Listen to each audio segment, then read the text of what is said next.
नमस्कार दोस्तों, ब्राह्मण जैसे ही आता है वैसे ही सभी को प्रेम से इकट्ठा करना शुरू कर देता है। एकत्रित करके बोलता है कि आ जाओ, भगवान का नाम लेंगे। और सभी प्रेम से बंधे हुए एकत्रित हो जाते हैं। ब्राह्मण तिलक काढ़ कर आता है और तिलक काढ़ करके बोलता है, और वह देवताओं की भाषा में बोलता है और साफ कहता है कि यदि अब तेरे अंदर भगवान है तो समझ मैं क्या बोल रहा हूँ। और वो बोलना शुरू करता है कि ओम स्वस्ति न इंद्रो वृद्धश्रवाः स्वस्ति न पूषा विश्ववेदाः स्वस्ति नस्तारक्षो अरिष्टनेमि स्वस्ति नो बृहस्पतिर्दधातु। तत्पश्चात प्रेम के सूत्र में बांधता है और ग्रंथि बंधन करवा करके बैठा देता है। सभी का भला होगा ये भावना मन में रखता है। सभी को बोलता है कि प्रसाद मिलेगा जब भगवान आएंगे, और अग्निदेव का आह्वान कर लेता है। देवताओं को भी जब हम प्रसाद लेंगे तो देवताओं को जब तक उन्हें तृप्त नहीं करेंगे तो हम कैसे तृप्त हो जाएंगे।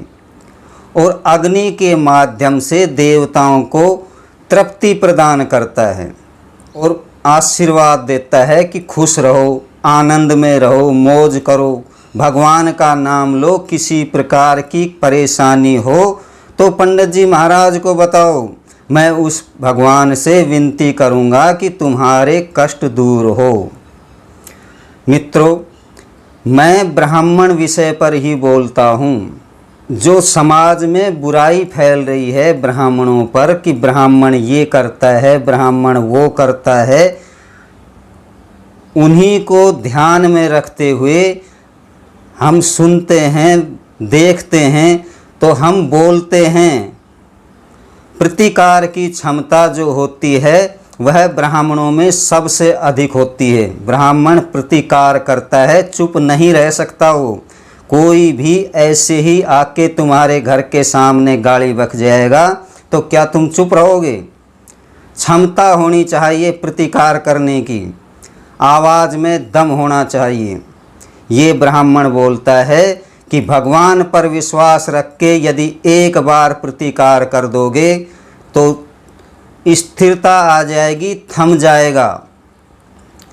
तो वही ब्राह्मण प्रतिकार करता है शब्दों के माध्यम से कि शब्द से ही प्रेम है, शब्द से ही सब कुछ है।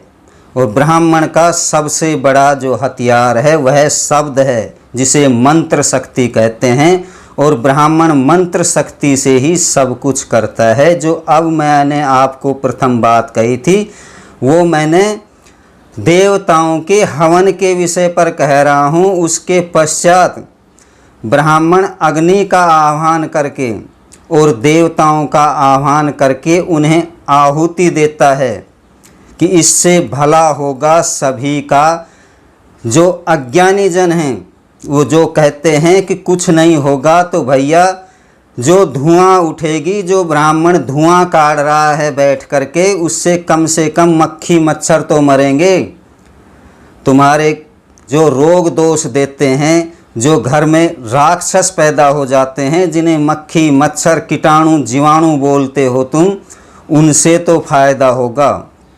आँखों में यदि धुआं जाएगा तो मैल निकल जाएगा, आँखें हरी हो जाएंगी। ये रासायनिक नहीं है, ये प्रकृति से प्रदत्त प्राकृतिक पदार्थ होते हैं जो पेड़ पौधों से हमें मिलते हैं। और ये अवगुणी नहीं हैं, गुणी गुणकारी हैं। जिसने काजल आँखों में लगाकर आंसू नहीं निकाला वो क्या जानेगा कि काजल आंसू निकलने के बाद आँखें हल्की हो जाती हैं और साफ दिखाई देने लग जाता है।